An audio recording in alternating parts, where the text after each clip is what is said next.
मैंने हर बार रख दिया है खुद को पूरा का पूरा खोल कर। खुला खुला सा बिखरा हुआ पड़ा रहता हूँ, कभी तुम्हारी घुटनों पर, कभी तुम्हारी पलकों पर, तो कभी ठीक तुम्हारे पीछे। बिखरने के बाद का सिमटा हुआ समय, था से लेकर हूं तक, पूरा का पूरा जी लेता हूं खुद को फिर से। मेरे जाने के बाद तुम शायद मुझे पढ़ लेती होगी, कभी अपने घुटनों पर, कभी अपनी पलकों पर जो कभी ठीक तुम्हारे पीछे बिखरा पड़ा था मैं, वो शायद पड़ा होगा अभी भी की आशा।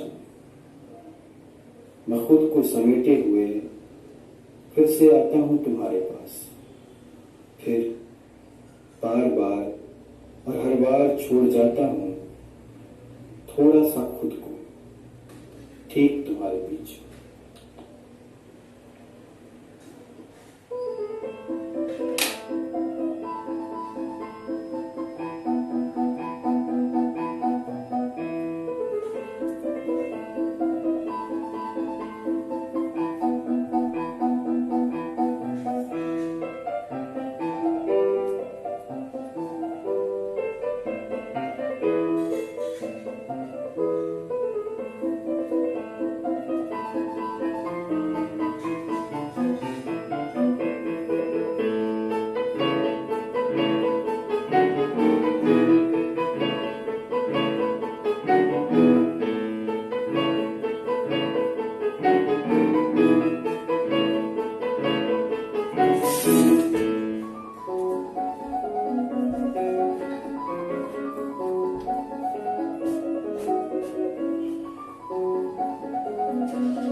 आज 3 साल बाद वंदना मुझसे मिलने आ रही है और अच्छी बात यह है कि आज वो अकेली आ रही है।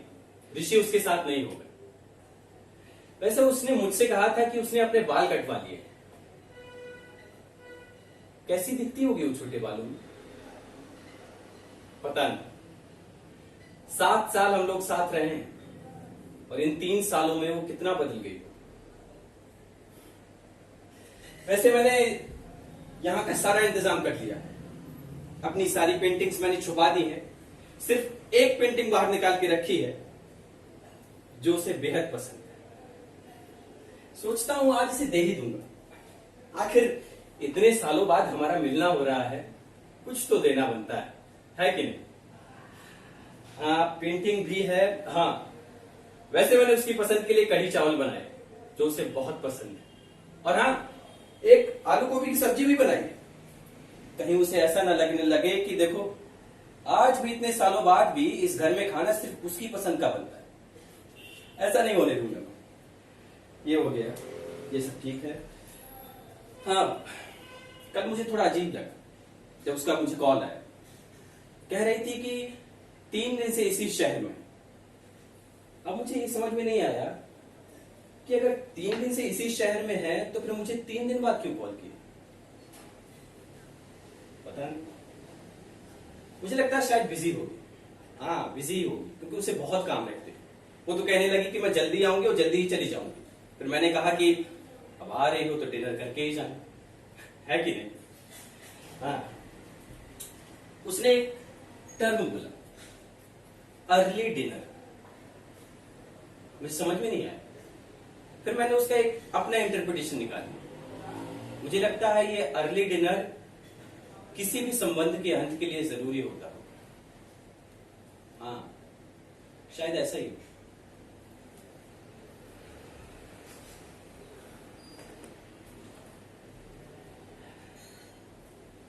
मुझे अच्छे से याद है आज से 3 साल पहले हम लोगों ने इसी कमरे में डिनर किया। हाँ, और क्या इत्तेफाक की बात है कि 3 साल बाद भी हम लोग इसी कमरे में डिनर करेंगे। इन 3 सालों में मैंने तुम्हें उतना अकेला जिया है जितना तुमने मुझे याद किया।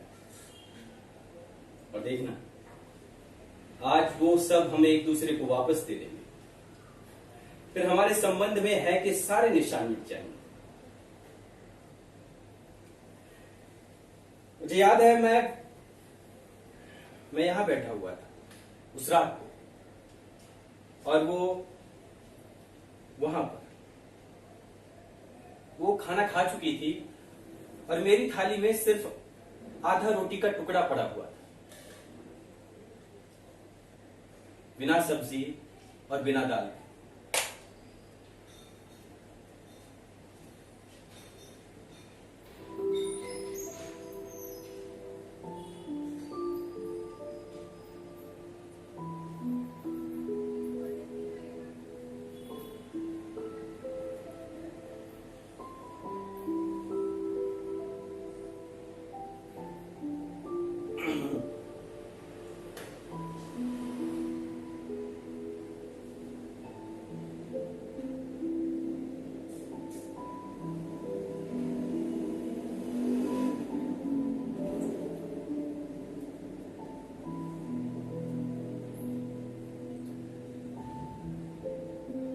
वंदना,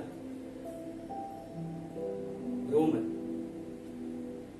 पानी पी, पानी पी।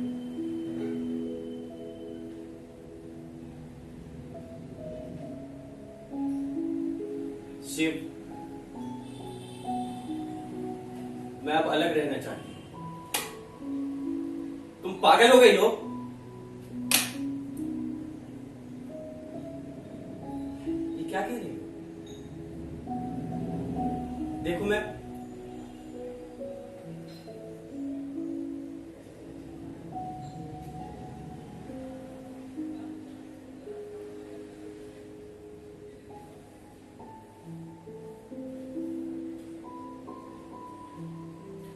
ठीक ऐसे ही समय मुझे अपने नाम से नफरत होने लगी।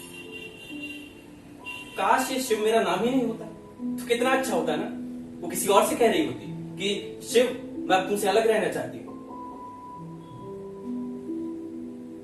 या फिर काश हमारी शादी हो गई होती तो कम से कम कुछ अलग तो कहती, जैसे कि शिव, अब मुझे तुमसे तलाक चाहिए। अब मुझे पता है ये कहना ज्यादा कठिन होता बजाय इसके कि शिव, अब तुमसे अलग रहना चाहती हूं। या फिर काश हमारी बच्ची हो गई हो, वर्षा जैसी, जिसके नाम से मैं उसे अक्सर चिढ़ाता था और जिसकी पेंटिंग मैंने आज भी अपने बेडरूम में लगा के रखी।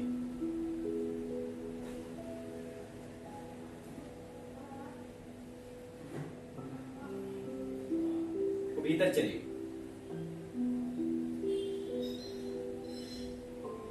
और मैं अपनी थाली में पड़ी हुई आधी रोटी को देखता रहा। उसे देखकर एक अजीब सा ख्याल आया। ऐसा लगा जैसे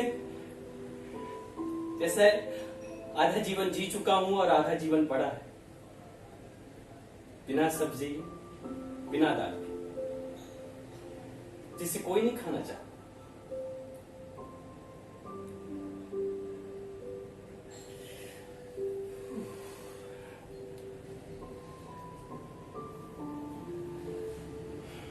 मुझे पता है वो भीतर बेडरूम में जाके रो रही होगी,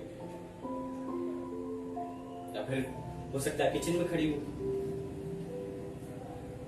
लेकिन अगर किचन में खड़ी होगी और मैं वहां गया तो उसे बात चालू करनी पड़ेगी। लेकिन अगर वो बेडरूम में होगी तो उसके घेरे में प्रवेश करने के लिए मुझे बात चालू करनी पड़ेगी। कुछ अजीब से घटिया से नियम जिनका गणित मेरे दिमाग में हमेशा गुणा भाग करता रहता है।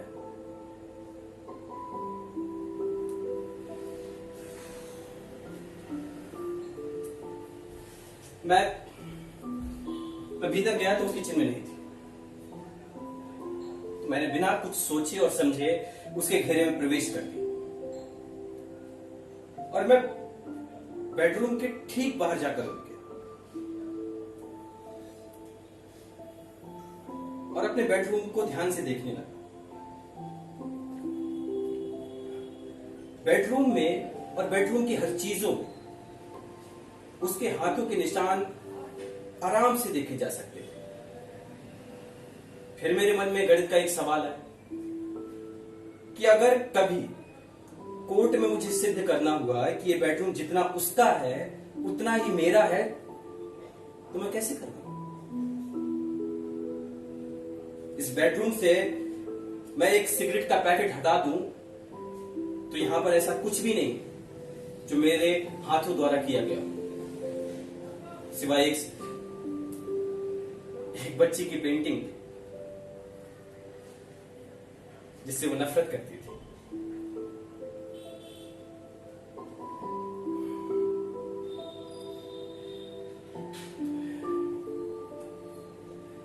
मैंने देखा तो वंदना करवट लिए लेटी थी। समझ नहीं आया मुझे कि कहां से चालू करूं, क्या कहूं उससे पहला शब्द, क्या बोलूं उससे। क्या पता मैं उसे हाथ लगाऊं तो मुझे बाहों में भर ले, या फिर कह दे इतना सुनने के बाद भी बेडरूम में चले आए बेशरम।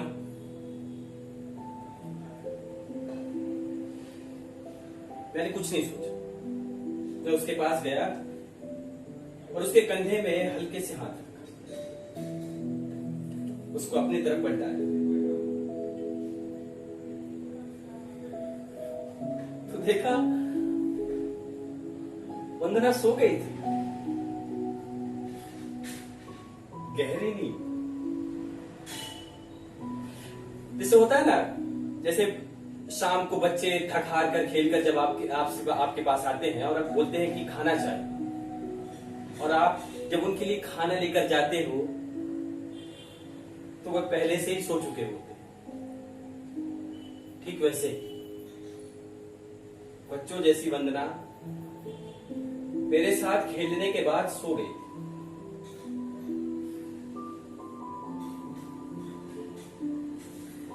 उसने कह दिया था और वो सो गई थी।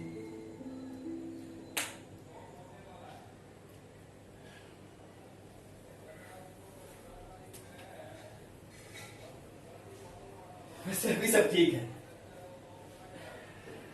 कढ़ी चावल बन गए हैं और एक डरी हुई आलू गोभी की सब्जी भी। सब चीज व्यवस्थित है। पता है, इस कमरे में कुछ अगर खटक रहे हैं ना तो ये पर्दे निहायत भद्दे किस्म।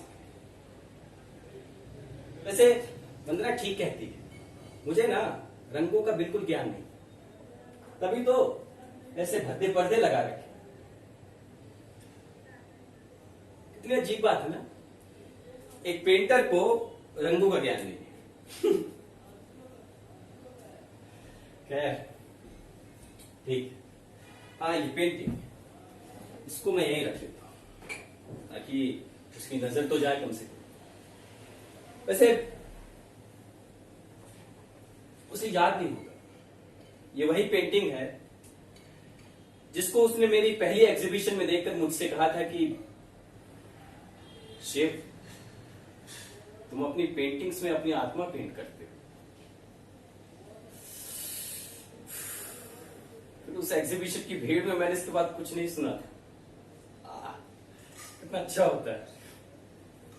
मुझे भरोसा है आज जब वो इस पेंटिंग को देखेगी ना तो कहने लगेगी, देखो शिव, तुम आज कुछ भी बोलो, कुछ भी कहो, लेकिन मैं ये पेंटिंग ले जाए बिना नहीं मानूंगी। नहीं नहीं नहीं नहीं, तुम कुछ भी बोल दो, मैं ये पेंटिंग ले जाऊंगी, मतलब ले जाऊंगी।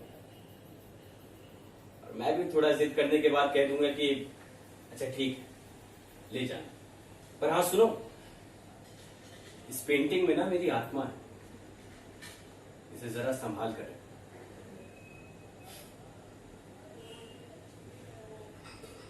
वैसे हमारे जीवन की मुलाकातें भी बड़ी दिलचस्प है।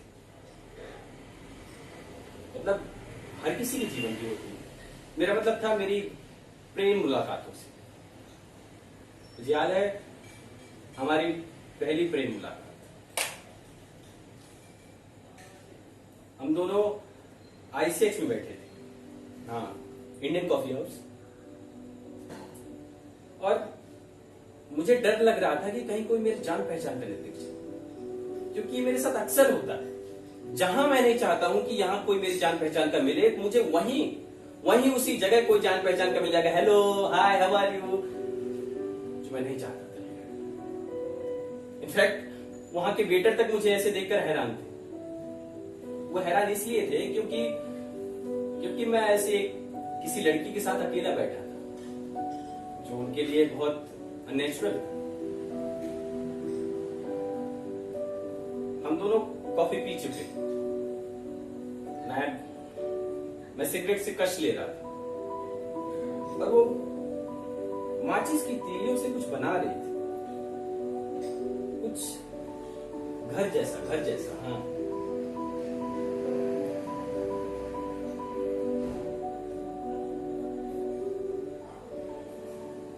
मैं उस वक्त उसकी उंगलियों को देखकर बता सकता था कि वो क्या कहना चाह रही थी।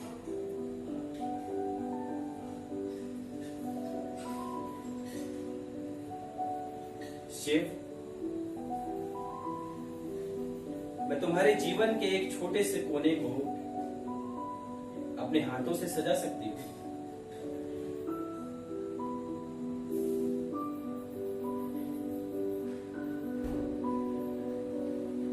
लेकिन उसने ये नहीं कहा। उसने सिर्फ इतना कहा, शिव, मुझे घर सजाना बहुत अच्छा लगता है।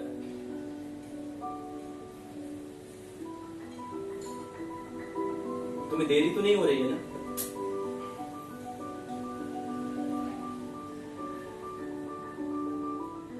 उसने तुरंत अपनी उंगलियों से उस तीलियों के बने घर को बिखरा दिया।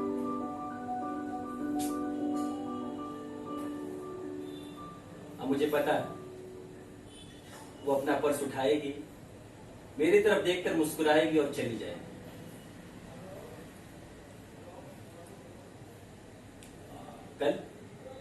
कल मिलते हैं।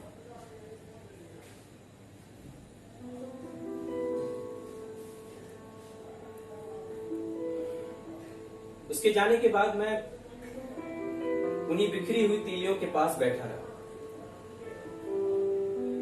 और सोचता रहा उस घर के बारे में जो अभी अभी इन्हीं बिखरी हुई तीलियों से बन सकता है।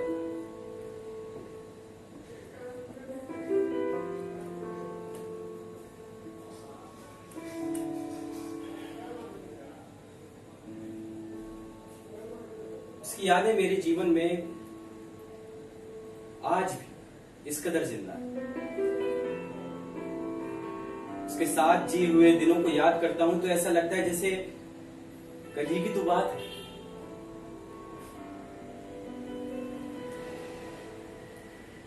लेकिन मुझे एक बात पर हमेशा आश्चर्य होता है और ये बात मैं उससे हमेशा पूछना भी चाहता था, लेकिन कभी पूछ नहीं पाया। और अब मुझे लगता है कि शायद कभी पूछ भी नहीं पाऊंगा। लेकिन मैं बस सच जानना चाहता था कि आखिर इतने सारे लड़कों में उसने मुझे ही क्यों चुना। ऐसा क्या स्पेशल था मुझ में? सिर्फ एक पेंटर ही तो था और कुछ नहीं। पता है ये सब बातें उसके लिए बड़ी बचकानी होंगी, लेकिन मेरे लिए मेरा पूरा जीवन बदल देने वाली बातें थी। क्योंकि अब आईसीएफ पे मुझे सिगरेट का कश लेते हुए दुनिया बदल देने की बातें सब फीकी लगती थी। मैं पेंटिंग नहीं करना चाहता था, मेरा मन भी नहीं लगता था, क्योंकि ये सारी पेंटिंग मुझे बचकानी लगती थी। मैं तो बस अब प्रेम कविताएं लिखना चाहता था। इंतजार करता था उन शामों का जिनमें वो मुझसे मिला करती थी।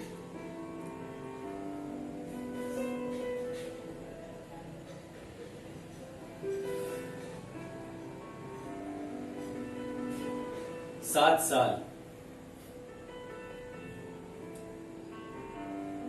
साल में हमारा संबंध। शिव, तुम अपनी पेंटिंग्स में अपनी आत्मा पेंट करते हो से लेकर, शिव, तुम्हारी पेंटिंग में अब तुम्हारा फ्रस्ट्रेशन दिखाई देता है, यहां तक आ गया। मेरे हाथ अजीब तरीके से कांपते थे। पेंट कैनवास को छूने से डरते थे। जब कभी कोई पेंटिंग बनाता तो ऐसा लगता है जैसे वो पेंटिंग तुम्हारे सामने अपने दोनों हाथ फैलाए भीख मांग रही है और कह रही है कि प्लीज अपना विचार बदल लो, एक बार वो अपनी आत्मा वाली बात दोहरा दो ना, प्लीज एक बार। हुआ कि वो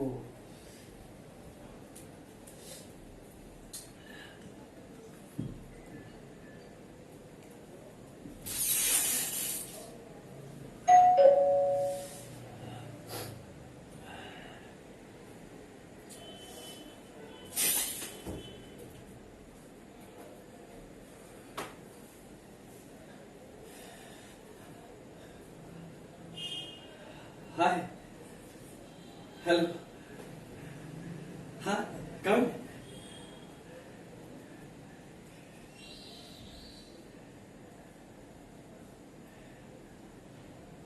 मैं एकदम ठीक हूं। हाँ हाँ, मैं तुम्हारे लिए पानी लेकर आता हूं। ओ, बॉटल। अच्छा,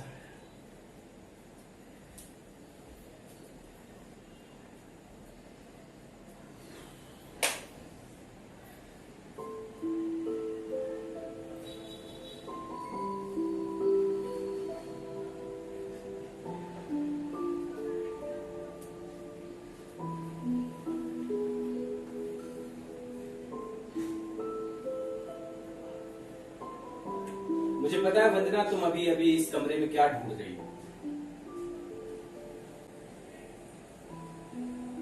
इस कमरे में तुम खुद को ढूंढ रहे हो, अपने छूटे हुए खुद।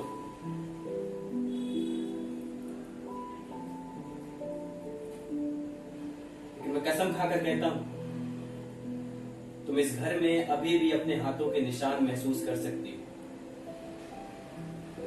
तुम अभी इस सोफे में अपना हाथ फेर कर देखो तो तुम्हें ऐसा लगेगा जैसे तुम ही तो अभी यहां से उठकर गई हो। हाँ,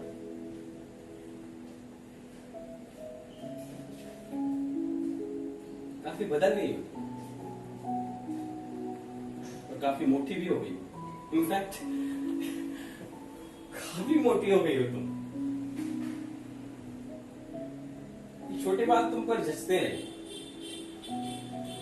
तुम ना बड़े बालों में अच्छी लगती है। काफी स्वस्थ लग रही हो, मेरा मतलब काफी स्वस्थ।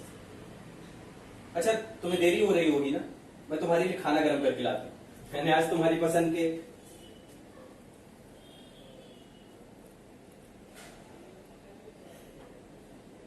शिव, मैं प्रेग्नेंट हूं।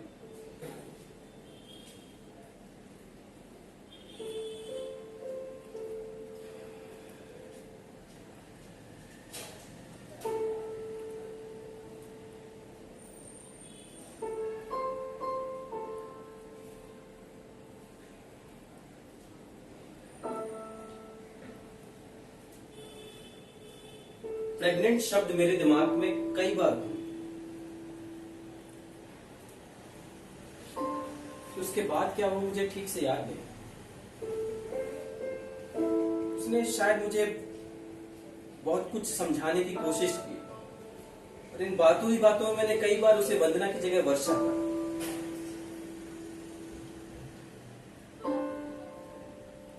वर्षा, जिसका बदला मैं चाहूं तो तुमसे आज भी ले सकता हूं। खैर,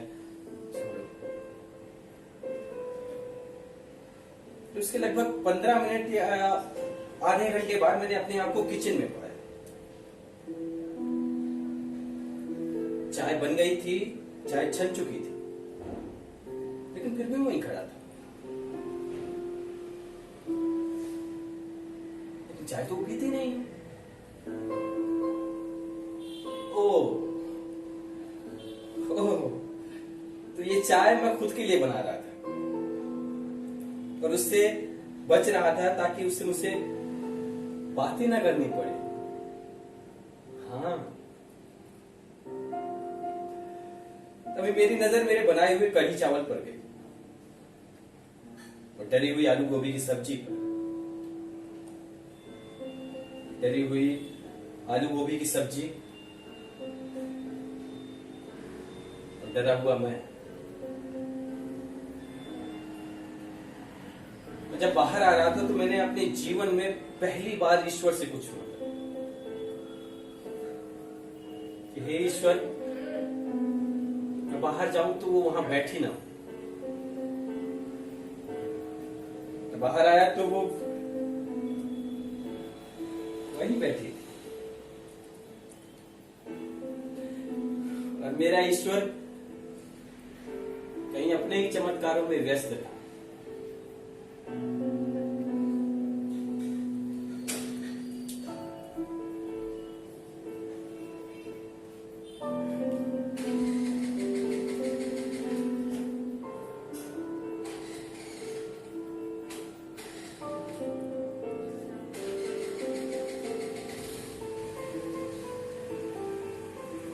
हमारे बीच बातचीत करने के लिए कुछ भी नहीं, कुछ था तो एक सघन मौन, एक सघन चुप्पी। शिव, मैं चलती हूं, मुझे देरी हो रही है।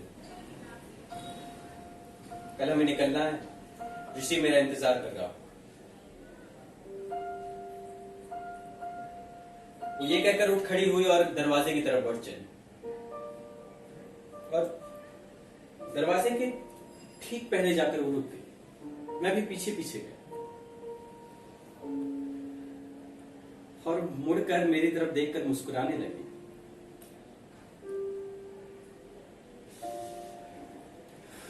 ये सब मेरे लिए बिल्कुल वैसा था जैसे इंजेक्शन लगने के पहले के दर्द जैसा।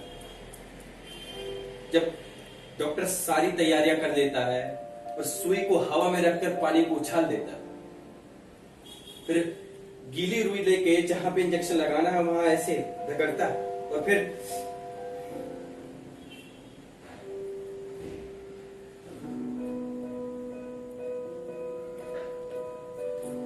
लेकिन इस बार मैंने इंजेक्शन नहीं लगने दिया।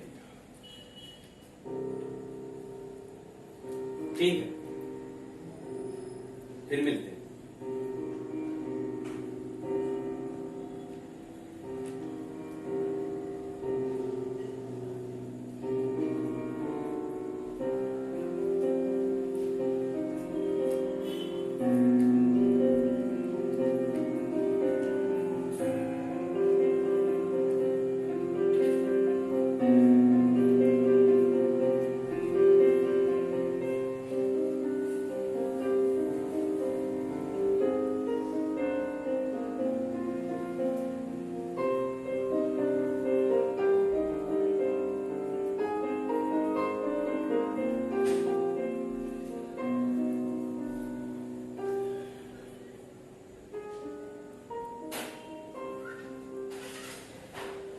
उसके जाने के बाद मैं अपने सोफे में आकर बैठ गया